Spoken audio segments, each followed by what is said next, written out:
Hi, my name is Braxton Cosby. I'm the CEO of Cosby Media Productions and Star Child Comics. I'm a multi-award winning author and best-selling author of various titles such as Broken, The Cape, and Star Child Comics. You can find me and my company on Instagram with Cosby Media Productions. You can find my personal profile on IG at Braxton A. Cosby.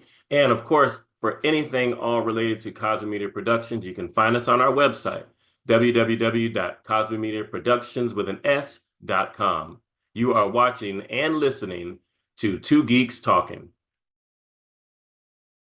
Good morning, afternoon, evening, everyone. Two Geeks Talking is an entertainment industry interview show where we interview the creative people from the comic, film, TV, movie, and video game industries. Of course, I'm your host, Kurt Sasso. We're joined today by our returning guest. He has not been on the show for 3 years, which is a long time when it comes to online interview shows. He's, of course, the CEO of Cosby Media Productions. We are joined by the ever-talented Braxton Cosby. How are you doing today? Hey, thanks for having me on the show, Kurt. Appreciate it. It's been 3 years. It's been a while. I'm sure a lot has changed with you, but for those that don't know anything about yourself as a creative person, tell us who you are and what you're bringing to the show today. Well, I'm the CEO of Cosby Media Productions. We are a small press company of publishing books in fiction and everything, nonfiction, fantasy, and the like.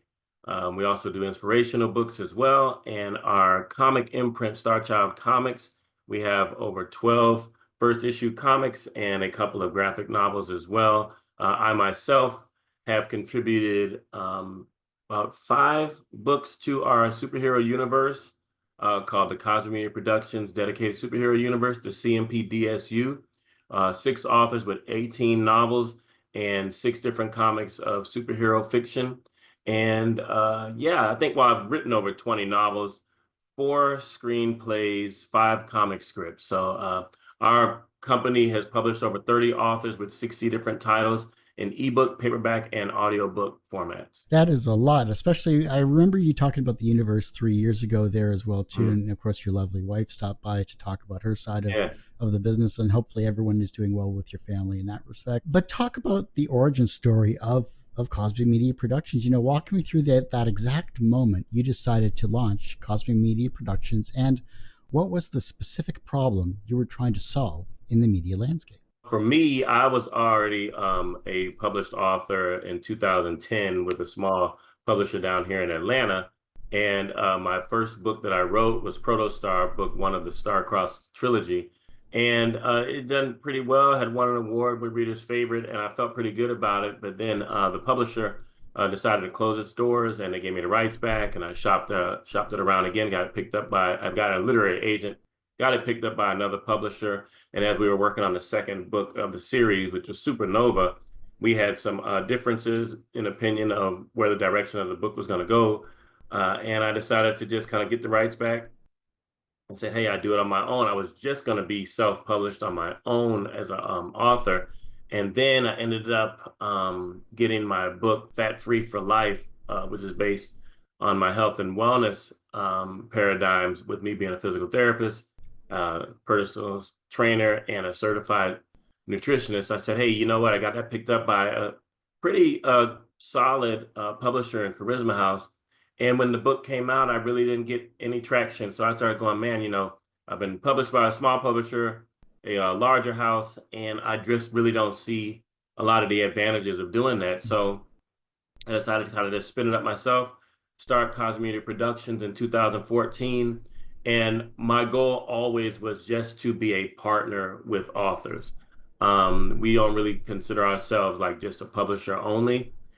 We try to give authors the best opportunity to get their works and their dreams out. We give them what we call the industry standard of formatting, editing, book cover, and design, and also just like story formatting and script consulting. So my thing was to give very, very strong royalties to those authors for the works that they're bringing to the table, and just kind of partner with them and give them all the advice and help that we can so that they can really be successful. We've had multiple authors become Amazon bestsellers.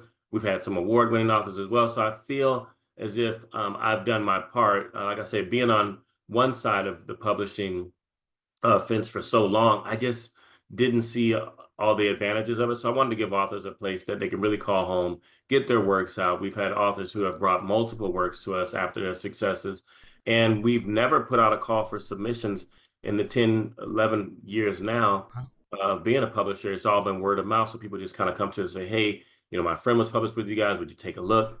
And then, we just have a simple submission format where it's the 3 first chapters and a synopsis. We read it over. And those works that we feel have the best opportunities to either A, become a TV series or a show or a limited series, or even make it to film, those are the ones that we really like to play with because we feel as if they have the best opportunity to capture an audience. So now that we're in comic books, we feel like we're kind of taking that next step towards getting closer and closer to the silver screen, because comics, as you know, are a way to really expound on storytelling. So it's not just having a nice story in those pages, but also designing those panels and getting those action pieces out there, as well as rich dialogue. So I really feel like a lot of what the writers bring to the table and what we try to push is becoming your own director and producer in your story when you write that comic script, and then pairing them off with just the right artists and illustrators and colorists in order to bring those stories to life. So, I feel proud of what I've done and what I continue to do with authors and creatives alike, and hopefully we'll just continue to keep pushing those stories in the near future. Yeah, it's always interesting to, especially from a TV film side of things. It's fun to do that, but it's also hard to get produced and get it out into the eyes. With the advent of social media, with the fact that we have so many different streaming platforms and everything like that. How are you trying to get your content in front of those masses and fight through maybe a niche that isn't quite filled yet? Yeah, I think the main thing is just really just saying, hey, what is the niche now? What's the hot niche? Because it's changes so much. What I'm starting to see now is a big pickup with manga for comic books. There's a huge interest, obviously, with anime. Anime has exploded, and I'm so grateful because, like, a lot of the shows that I really didn't catch the first time around, like a lot of Gundam, I've kind of gone back and looked at now because I have a Netflix account, and I'm excited because it's been great. I'm an old Robotech fan, so Gundam and Robotech kind of go hand in hand as far as the storytelling elements in my mind. So, manga has really taken off with anime picking up, and so we're starting to produce some manga titles. Chris McCauley, who is a author of the and kind of a pusher of the story, the Stoker verse, which is basically from Bram Stoker's series of vampires and things like that. He's actually a part of um, that little work group that has put out comics and things like that. He actually brought over his big fighting robot series called Nexus Astrum, which you guys can anticipate coming out very soon from us. In that comic book, he's going to do the novel and the comic, and I'll talk a little bit about that and our approach now to being a hybrid publisher. But we just finished up that comic book, so that's complete. Really great team I paired him with, Leo Rodriguez and his team of animators. They did a fantastic job on that comic book. So we're excited to jump into that arena and start going out to some of these conventions that are a little bit more skewed to the anime fan base. And that way we can tap into that. Let's dive into this comic book imprint that we've hinted at here, especially with Star Child Comics. I know we had talked about it like 3 years ago, where you were trying to get the universe kind of solidified from our last conversation. What is this comic book imprint that you keep hinting at? So right around the pandemic, like I said, Kyle Champion, Keyshawn Dodds, Lawrence St. John, and Daniel Payton had already contributed so many novels. I think at that point we had maybe like 15 novels in our in the CMPDSU, the superhero universe. And when the COVID came around, conventions that kind of closed the doors. It was a little dangerous to do that. So we just kind of held up and was like, hey, what can we do next with our superhero series? We've got these books out now. We've got a fan base brewing. And my direction was like, hey, why don't we try to do comic books? And I remember some of the authors were like, okay, well, are we going to retell the stories in comic book form? I said, no, I'm always thinking forward, Curtis. Like, let's just keep going forward. Let's add to what we're doing. So essentially, if you've got a two-book series, which I did at the time. I had the Cape Book 1, Cape Book 2, Overdrive. I said I want to make my comic book the third book in that series, you know? So even though it's a comic book, it's just another book in that series. So Kaio Champion had two books of the Majesties of Kane series. So he did the next book in the comic book was in the Majesties of Canaan. Lawrence St. John, four books in the Metatron series. He brought out Metatron, Terror at the Track. Then Keyshawn did Judgment, War at Home, which was basically fifth book in the Metatron in the Menzuo series. And Daniel Payton had three books in the Bark series, and he did Power Struggle, the comic book. So we paired off. Well, first of all, we paired off with a few artists, and then we ran a Kickstarter just to kind of see what the interest would be. And then when we got the Kickstarter funded, we really realized, like, man, okay, people are really hungry for this. So we do what we call hybrid publishing, where we start our stories either in comic book or novel format, and we continue to offer different platforms for the fans to read. Because I was noticing when I went to some of the conventions that people would come to the table when we only had novels and say, I don't really have time to read novels, but I'm usually doing audiobooks or I'm doing comic books. And I was like, man, there's something here. So that's why we started really pushing. And so now we pride ourselves in being a hybrid publisher. And there's not a lot of small press out there that does that. So when people pick up, let's just say they pick up one of our comic books, like I've got Steel Rain here, which is part of my Bounty Hunter series. When you pick up the comic book, in the back, people, when they finish the comic book, say, hey, well, where can I get the novel? Because Steel Rain is the comic book is the prequel, and the novel is the first book in the series. So we give them a little area where they could just scan the QR code and go and pick up the actual novel. So we did this in all of our comics. And so when they finish the comic book, they can always go back and get the novels in the series. And so we've given them an opportunity to catch up if they're just jumping into it with the comic books. And the same goes for the novels. The novels actually have the pictures of the comic book in the back of the books as well. So that's what we're doing. We're just continuing to expand. We've got some stories outside of superhero series, as you can see, Steel Rain, Bounty Hunter, hardcore sci-fi. I just told you about Chris McCauley. He's got Nexus Astrum, and we're going to do a simultaneous release of the novel, which basically in this whole sci-fi manga universe that he's written, he's got these big fighting robots and this war that goes on in Nexus Astrum. The novels kind of chronicle the older days where the war just first started, and then the comic book parallels that in the future where they are now. So it's kind of like a read back, catch up kind of thing, and we'll just keep kind of dropping the book and the comic book just like that in tandem. So really, really excited. Kaio Champion wrote his vampire series that takes place in Africa, Johannesburg, Africa. It's called ANVK, which is African Ninja Vampire Killers. And then we also got my contribution, which is Broken, the dystopian young adult series. Book 1 is the novel, book 2 is the comic book, and then book 3, which we just released, is the 62-page graphic novel. So we're just continuing to push the envelope of creativity just to kind of tell people stories in these worlds that we have, and just cultivating that and just seeing how much we can expand it and make it grow. Do you find the fact that you're jumping between these different mediums maybe a little confusing for people? Maybe it's a little daunting, especially when you jump from a 24-page comic to a 400-page novel and things like that. That would be like, where am I in this series? Even though it's numbered 1, 2, and 3, it's like, well, do I remember these characters? That can be a little confusing and daunting for first-time buyers. It could. So, most of our buyers and fans come in the convention, so I get an opportunity to really talk about that and kind of bring them up to speed on where we are in the story. So when they say, hey, what's broken about it, I start to tell them, say, hey, it starts here, boom, boom. And then what I did, because when you write, you have to be sensitive to the fact of what you just said. People may be just jumping in at a graphic novel or maybe the novel, and they want to know where to go from there. So you have to kind of bring them up to speed.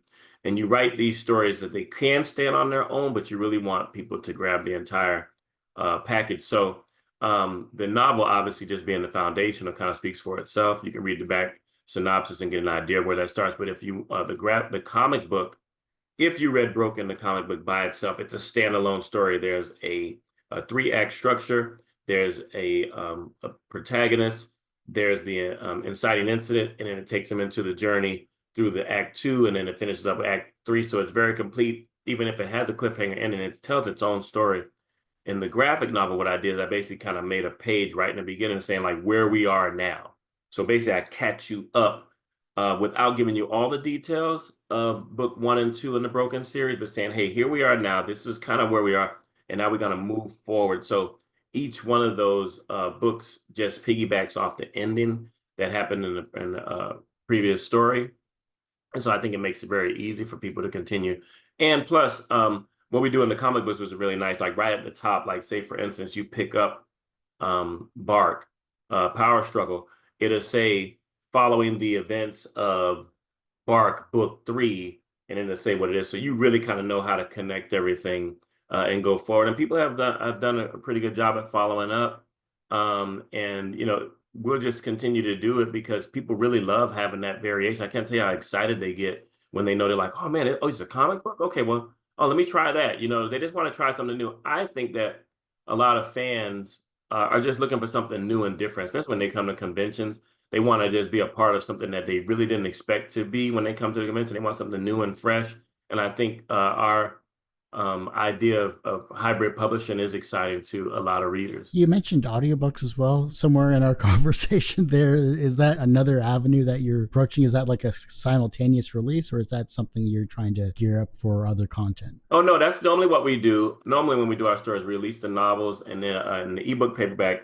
And after a couple of weeks, after the success, we recruit a voiceover artist who will do our audiobooks for us. And then we release those as well. So people have an opportunity to kind of enjoy the books in whatever space they want. I'm a huge fan of audiobooks myself, and I just get excited when when our voiceover artists actually do them, because it gives me an opportunity to kind of catch up on the entire novel from that author. One of the major factors that has changed since we last spoke has been, of course, AI in the media landscape, and how interesting and horrible that has been in many different avenues. I say horrible because all of the comic people that I know have had all of their work stolen, etc., from AI, and it's been brutal. And you look at the content, especially on an Amazon platform where you can release books and all that other stuff, but is it a good book? And you don't know if it's been written by AI, etc.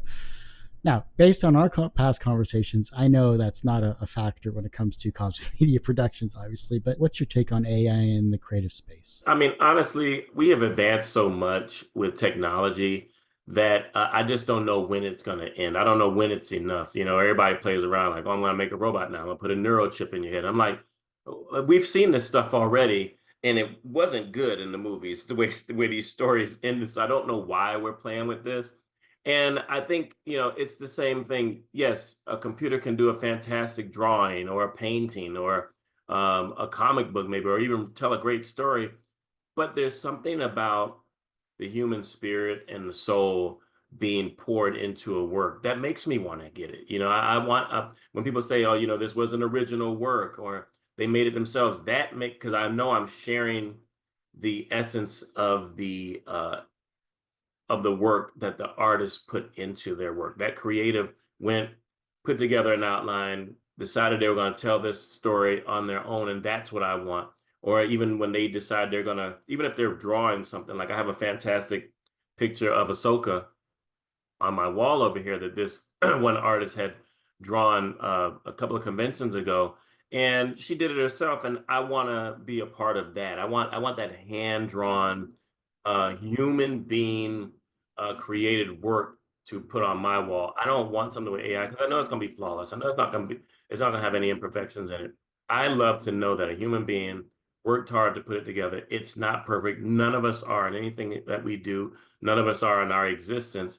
And I want to share that work and that journey and that struggle with that creative. So that the AI stuff, to me, if we use AI to assist us and maybe coming up with an idea or a perspective in some way, that's fine. But to write the entire story, I can tell you what, there's a lot of scripts now and screenplays that are being written by AI, and you can tell because that human touch is not there. That connection, a robot doesn't know how to do that. They don't know how to connect. They're just figures, statistics, and correlations. So they just put whatever you say out there, but they don't know, what is it to be orphaned on another planet? What is it to be betrayed by your loved one. They don't understand how a human responds to that. And I think only a human being can do that. And, really, we're as writers, we're supposed to write out of our heart, what's near and dear to us. They say you write out of your experiences and you write from an angle of what you feel you're an expert in. So if it's your life, you're an expert in your life.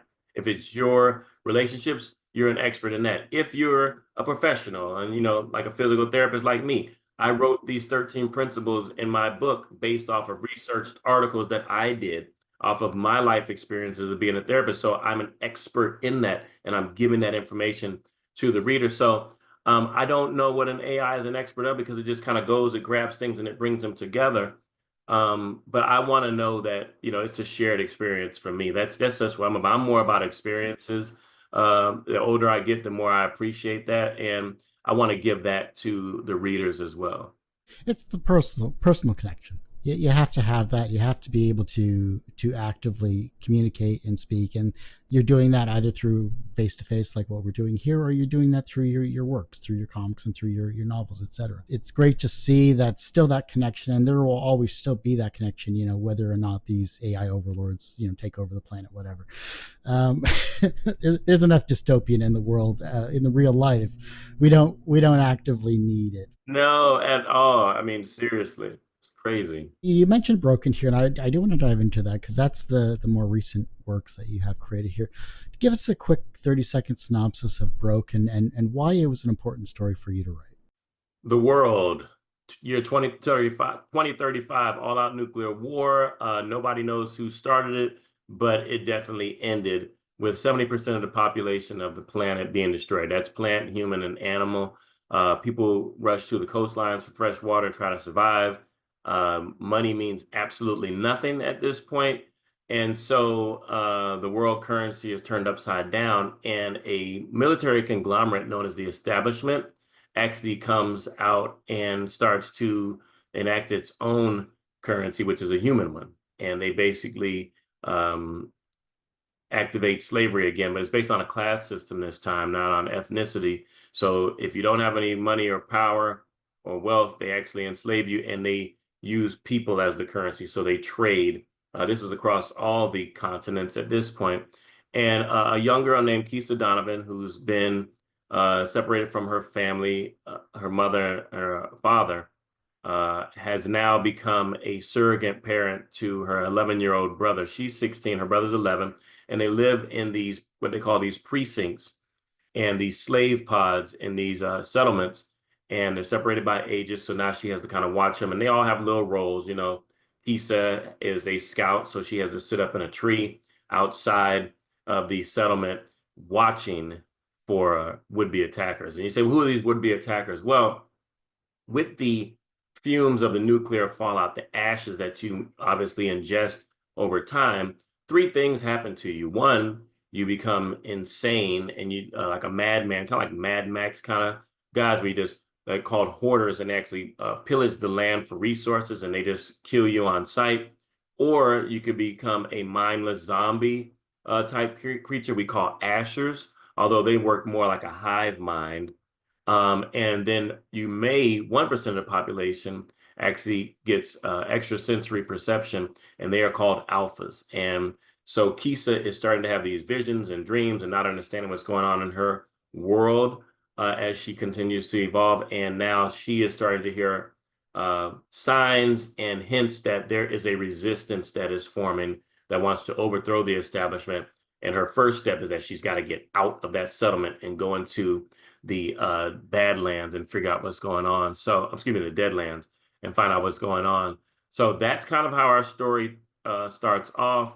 The hope is that she can connect with this resistance and figure out where her father is and her mother, and kind of put together the pieces of her life in some way, shape, or form. And that happens with book one, and then book two takes place immediately at the cliffhanger ending, spoiler alert, of the first book, and it starts right in there. And what I wanted to do so I kind of have these three factions: the establishment, the ashers, and the hoarders. And in book one, I really took a deep dive into building the world of Broken as far as the political kind of landscape with the establishment, how they're run, what their organization is like, and the connection and the interest in Kisa. And we also talk a little bit about a good majority of the hoarders and how, answer the question, are they really as crazy and chaotic or as we think, or do they have some type of a organized way of living that we just haven't had a chance to explore yet? So with those really kind of taking the forefront and the Ashers kind of being in the back seat, the comic book gave me an opportunity to really push my artists. I worked with Ram Silva, who is an amazing illustrator, and Julio Caballero, who was my colorist and letterer.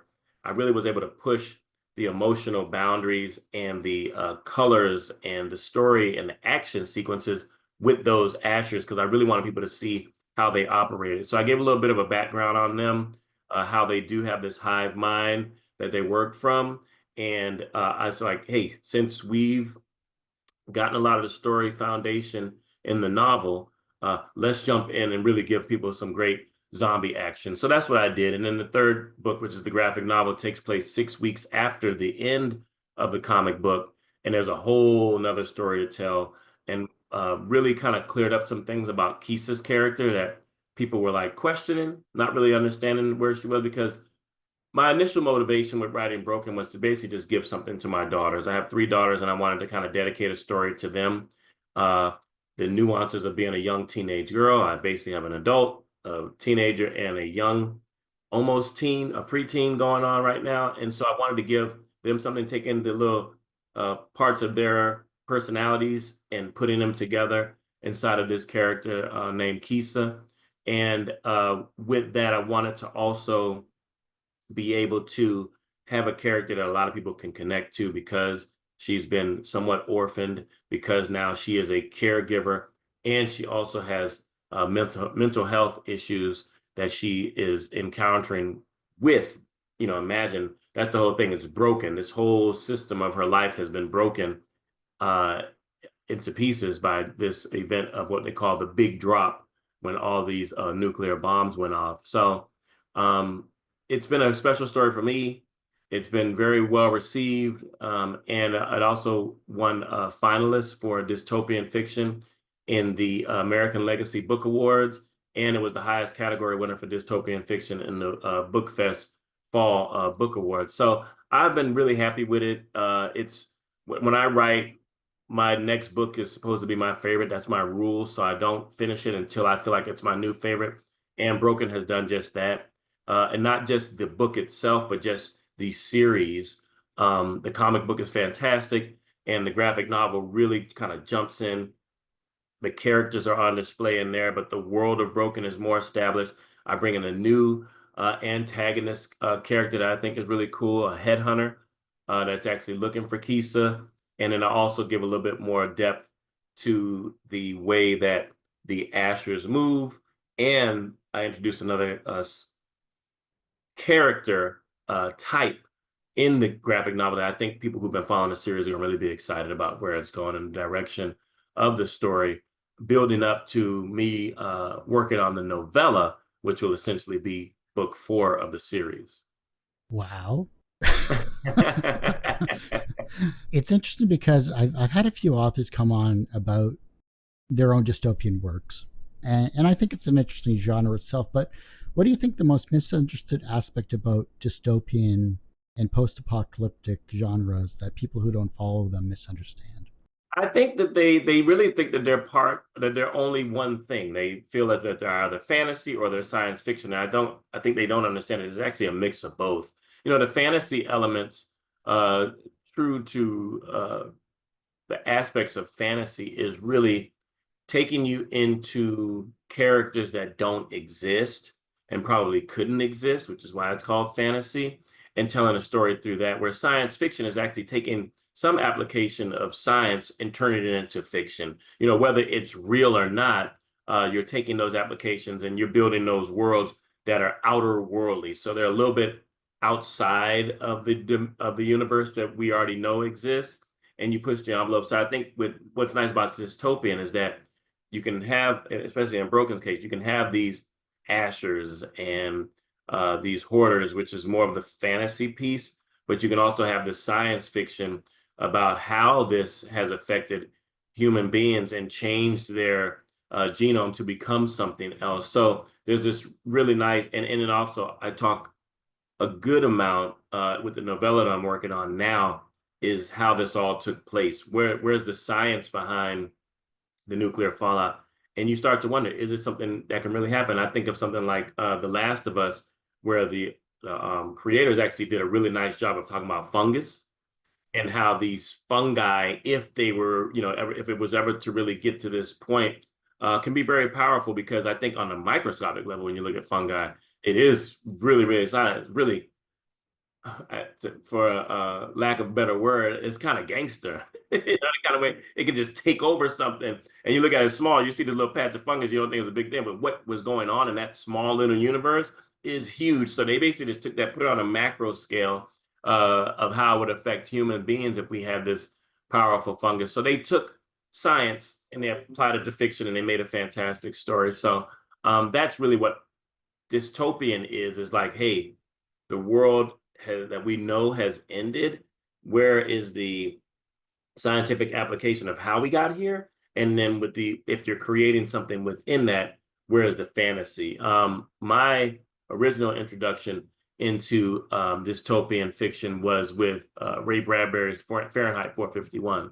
Not a lot of fantasy there, but there was a lot of science fiction, burning books and what that did to human beings as a whole and how it kind of put us back in the dark ages and still trying to tell a great story that was unique, but at the same time making it very real and personal. Because I think at that time I didn't like reading, so I was like, "Ooh, a book about burning books. I'm all on it."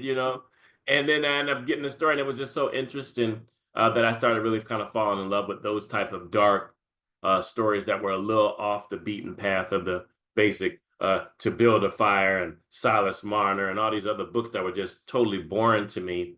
So it really kind of set me on my path to enjoying science fiction. I was more of a fantasy into. I mean, I've read sci-fi and all that as well too. So I was Bradbury, Asimov, those classics, James Bond. I got into the Dragonlance series for my fantasy, so that was my first jump into that. And so it's amazing how you look at what was written in the 60s and 70s and 80s and you compare it 40, 50 years later to what's currently happening today, and it's running parallel. There's so many avenues, and it's scary. It's in a certain extent it's scary, but as long as we remain educated and we enjoy what we enjoy and we share with what we enjoy, then at least the next generation will have something to read, hopefully. That's the great thing about books is, I mean, books are here forever. Once they're out, they're out. You can always pick up a book. I remember when I was starting kind of get into young adult fiction because I was writing, and when you write something, you should read something. That's like the rule. If you really want to understand the genre, you need to read it. So I was working on Protostar, and at that point, I was looking up authors who had kind of signed big book deals and how they were going about creating these worlds with young adult fiction. And that's when Divergent came out. So I found out about Veronica Roth and how she had, basically had taken classes in writing and graduated and got this book submitted and picked up by a publisher. But I think I just had such an appreciation for. I found that book. I went and bought it. I read it. It was amazing. And I remember looking at it in bars. I'm like, "Hey, have you ever heard of a book called Divergent?" And they were like, "No." And I had to go and like kind of dig it out of the shelf. It was like in there sideways and like nobody really knew about it. I read it and then it just exploded.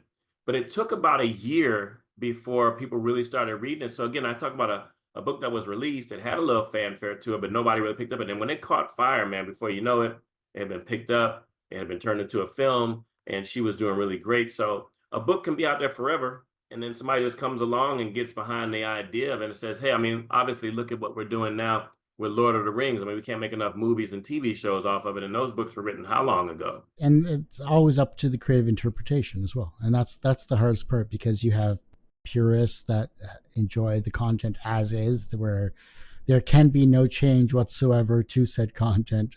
You look at said Snyderverse people, and then you look at a bunch of others where it comes to, I'm taking this beloved classic and I'm turning it into a different genre. And you see that with stage plays, from stage plays to screen to whatever. It depends on what you enjoy, and it depends on what will set your creativity in maybe in that direction, and who knows. And as an author, as a writer yourself, and working with many other authors, writers, and artists and things like that, I'm sure that building worlds, building universes can be challenging and daunting, but it's a matter of how do you creatively come together to make what something will work. Right. And it was crazy because when you talk about making something work, um, the superhero universe, the CMPDSU, everybody had their own stories they were kind of bringing in. So what we did is we started in each one of the novels for the superhero stuff, we would kind of reference the other characters in that world. And then when we finally decided to have our first crossover, it was me, Kaio Champion, and Keyshawn Dodds. We brought all of our superheroes to our first book, which is Infinity Seven, uh, Gods Among Men. And that was our first foray into crossover, where we had 14 superheroes in one novel. And we had to sit there and basically I had to kind of talk with them.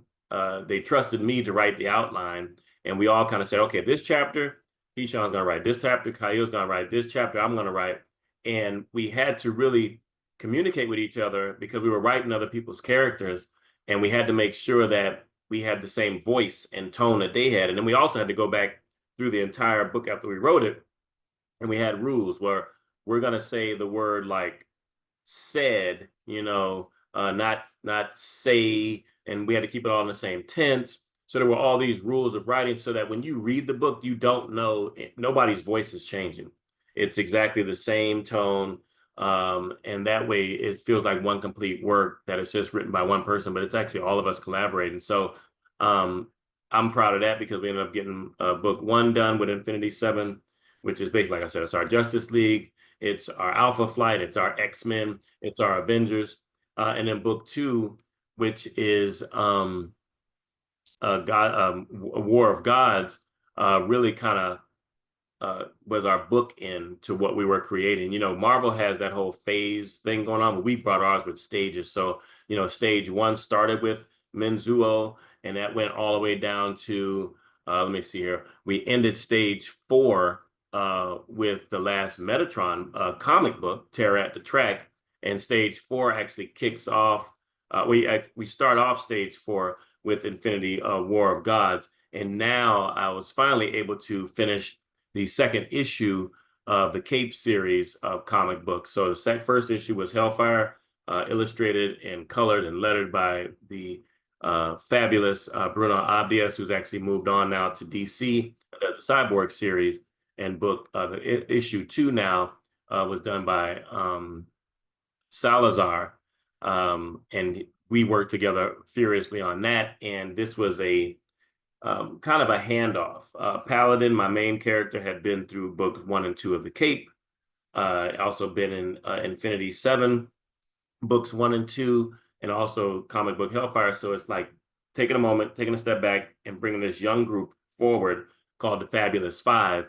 And so I introduced a whole new set of young characters, kind of like what's the Young Justice kind of a thing. And so they are part of that stage four building of superhero fiction. And Marcelo Salazar, who also worked on Metatron, the Terror to Track comic. He also did, that was for Lawrence St. John. He also did Majesties of Canaan, Tribulation for Kaio Champion. And the Menzuo War at Home comic with Keyshawn Dodds. I trusted him and brought him in to carry the torch. And with my wonderful little youngsters from the Cape, and he did a fabulous job with that one as well. So we're just continuing to build out our superhero stories. And we've already got Keyshawn working on his next Menzuo comic. And Lawrence St. John is now working on his next Metatron comic. So we're just going to keep building out what we've already established. And then, 3 years later, we'll be talking about the movie production of said universes, etc. And, Denzel will be, sitting right beside you there next time and all that. That would be amazing. Braxton, we could continue talking about everything else that you're currently doing, but I think this is a good point where, let's find out where we can find you, support you. Of course, not only yourself, but everyone else that is part of your amazing crew there when it comes to the Cosby Media Productions and all the amazing works that you're putting together. How can we help support you in that respect? Absolutely. Thank you so much for your time. And I would say the best thing to do is just go to our central hub, www.cosbymediaproductions.com. There you'll see links to our social media with X, Facebook, and IG. But really, you'll be able to just scroll down. We made the website so easy to navigate. If it goes by genre, it'll be fantasy, new adult, young adult, inspirational, poetry. We have some fantastic poetry by Jeff Oliver. And we just have a lot of great things to offer. So you'll find something if you're a reader. And I really say if you're a reader and you're really interested in getting into some stories that have never been told, or you're just looking for something new and unique, we got a whole fantasy series of dragons and stories by Daniel Payton. We've got James Meservey with his young adult fantasy series. I know you said you were into fantasy, Kurt. We've got some hard sci-fi storytelling by William Hayashi with the X trilogy, the Archangel X trilogy. So we've got a ton of stuff. Superhero fiction. If you're interested in something, you name it, we got it. And also the dystopian middle grade kind of series.